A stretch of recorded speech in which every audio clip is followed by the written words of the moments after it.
You're listening to the third episode of Eric Stacy's See and Red podcast on Eric Stacy's YouTube channel and Spreaker and many other places. So we've got a lot to talk about. Hey, I want to say I'm sorry it took a while to get the third episode out. My wife had surgery. I also felt that maybe possibly doing it as a bi-weekly podcast may create more interest. In any event, let's get right to the news of the day, of the week, the month. There's so much to talk about. To begin with, I had told all my Nevada people that Assembly Bill 291 needed to be fought, that if it wasn't fought and contested, that if people didn't reach out and contact their governor, Governor Sisolak, and their local representatives here in Henderson, it's Susie Lee. I told you guys, please call them, email them, let them know you're an American citizen, urging them not to pass Assembly Bill 291, which is, excuse me, the latest gun bill backed by Michael Bloomberg's money, which is just one more step in the anti-gunners' attempt to take away all guns in America. You cannot trust these people because every time they come out with a bill and say, oh, it's just this, oh, it's just this, it's a slippery slope. This is just one step. Once they pass that, it's to the next step and on to the next step and on to the next step until they've basically banned all guns. So I told you people, please contact Governor Sisolak, contact Representative Susie Lee. Please urge them not to pass Assembly Bill 291. And like I predicted, it did pass in Nevada. Again, one more significant sign that Nevada is not just close in proximity geographically to Los Angeles and California, but Nancy Pelosi and all those liberal scumbag money is coming across the border, and they're just doing the same thing here, trying to turn Nevada into another California, and we really, really need to fight this, people. Please don't be apathetic. If you don't know what apathetic means or apathy means, it means sitting back and hoping somebody else will take care of the fight. Somebody else will take the action. Somebody else will do, you know something needs to be done, but you are waiting for you think somebody else is going to take care of it. Don't do that, please. If you really truly care about this country and you clearly see the lunacy of the left and the liberals and the anti-American, anti-Semitic bias coming from them, then you'll know this is a fight that needs to be fought by all of us every day from now until November 2020, till hopefully, God willing, Trump is reelected. What else happened? Well, I was temporarily suspended on Twitter. It's funny. The woman who I commented back to that led to the suspension said, we're going to throw out Trump and all his supporters who are soft and weak. And she went on to bag on Trump and all his supporters. But, excuse me, I go on and defend him, and all of a sudden I get suspended. So I wanted to tell you guys about a new website or a new site called Parler, Parler.com, that I was told about by a good conservative friend of mine. And it's kind of like a Twitter or Facebook for conservatives, but the best thing is you can go on there and you can say how you feel, you can comment with no fear of censorship, with no fear of being suspended.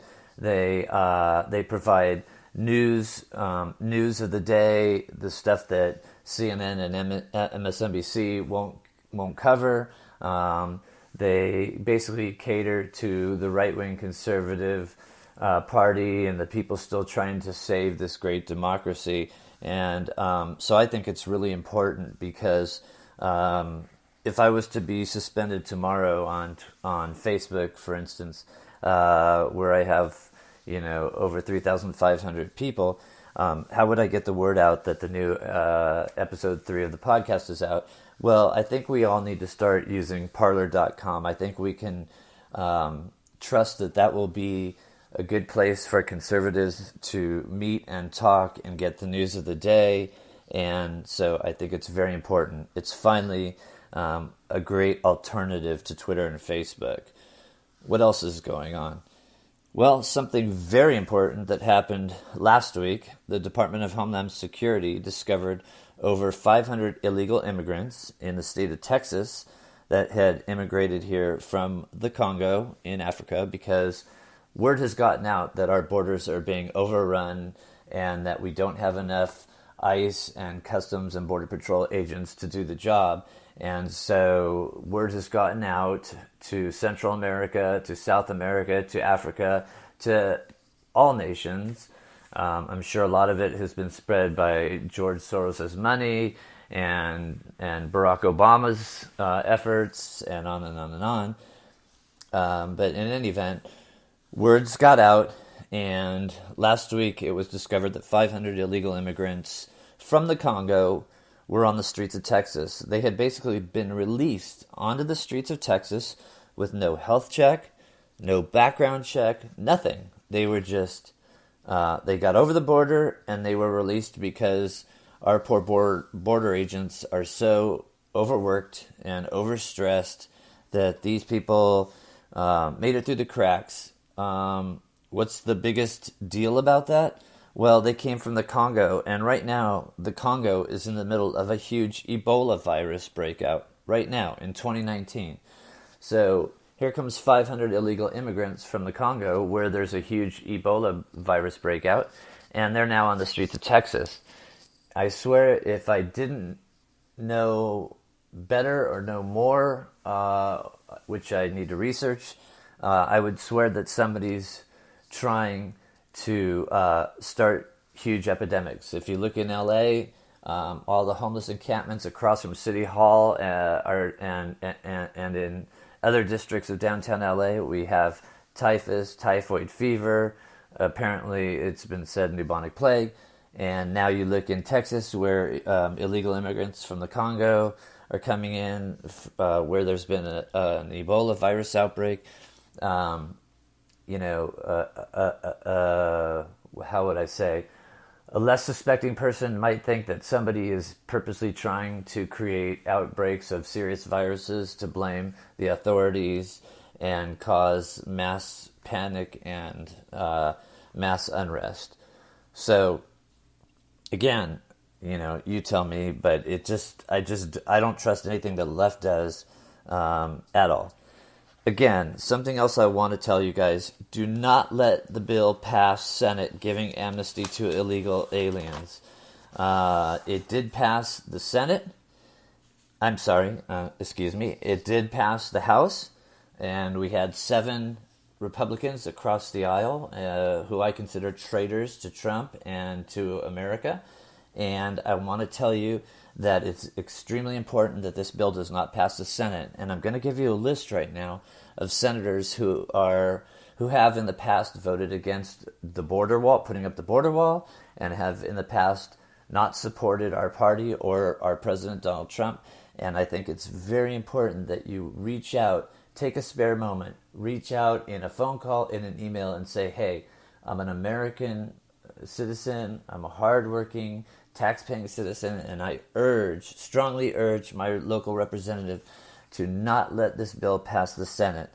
So if you have a pen, here's a list of the 10 senators who in the past have been known to cross the aisle and vote with the Democrats, and I don't trust them for 1 second, and I don't think you should either, and I think it's well worth your time, if you care about this country at all, to contact them and tell them, please do not let this bill pass the Senate, because we cannot rely on Mitch McConnell, the majority leader in the Senate. He is a snake, and he has never been a man to show upstanding character or anything like that.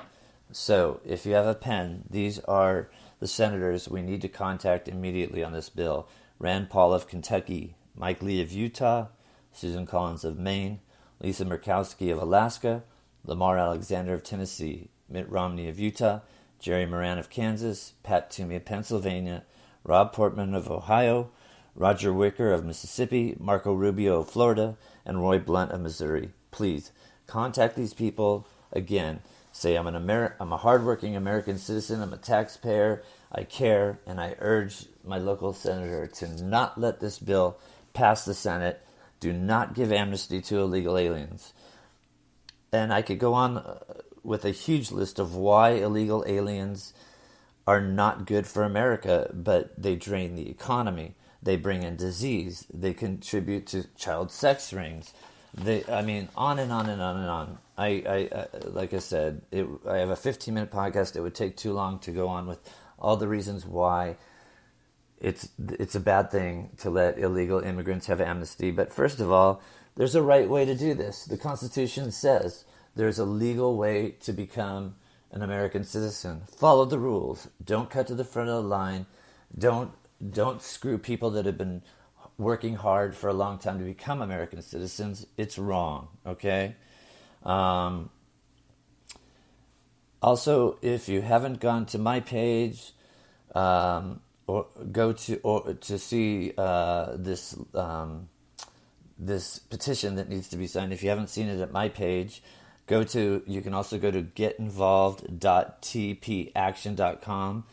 Like I said, it's on my page, or it's also on getinvolved.tpaction.com. This is a separate issue from what we were talking about the bill.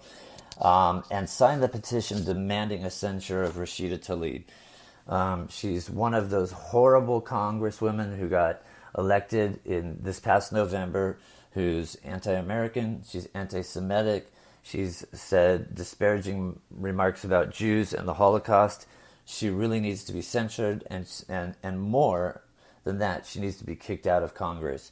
So again, go to my page, I put a post up, or go to getinvolved.tpaction.com, and please sign the petition demanding the censure and hopefully eventual firing of Rashida Tlaib. What else can I say? In the latest news, according to God Bless the USA, Obama officials have been working with Iran to take down the United States. That's been known for a long time that Barack Obama was the biggest anti-Semitic, anti-Israeli, anti-Jew president the United States has ever seen. And apparently, according to God Bless the USA, Obama officials are actively, as we speak, working with Iran, giving them, pointers on how we do things and helping to take down the United States. So I just wanted to mention that because he may be gone, but his poison still remains, and so don't ever forget that. Also, California announced last week that they were going to spend billions on health care for illegal immigrants. My question, what happened to homeless veterans? What happened to our own mentally disabled people living on the streets, among others? Again, folks, this is the lunacy of the left, of the liberals, of the Democrats. They're very hateful. They lie. They want to bring down America. They're fully attacking this country and its values, and they want to see it taken down, and now apparently from the inside. So I implore you all, please do not forget, this is a daily struggle and a daily battle that we must maintain. We must do all we can to fight this battle. Between now and November of 2020, we must do all we can to call these people out, to show the country what kind of evil creatures and liars we're dealing with in Ilhan Omar, Rashida Tlaib, AOC, and all these nutbags, Joe Biden, and on and on and on. So please, people, continue listening to my podcast. I will continue giving you information that will hopefully make you understand why this fight is so important and why we must re-elect Donald Trump. So keep coming back. I love the USA. I hope you do too. And I hope that you will continue to support this podcast and support this country. And let's get Donald Trump reelected in 2020. All right, folks. It was great talking to you. 15 minutes goes by fast. And I hope you got something out of this. All right. We'll see you again next week. Bye-bye.